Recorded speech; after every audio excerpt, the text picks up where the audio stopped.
dorastenky DHZ Podvažie.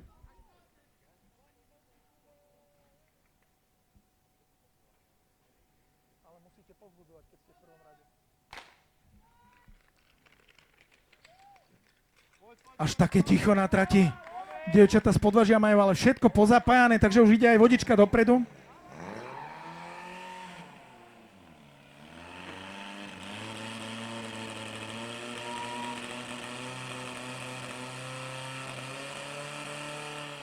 A vôbec to nebolo zlé, vôbec nie je zlý útok 20-971.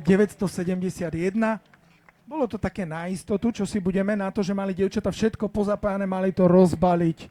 20-971, rýchlejší z ľavej. 20-090, 20-090 na ľavej strane, na pravej 20-971. DAZ Podvažie dorastenky zakončili s úsmevom a teraz ďalší dorastenecký tým, tentokrát Konská. Konská chalani.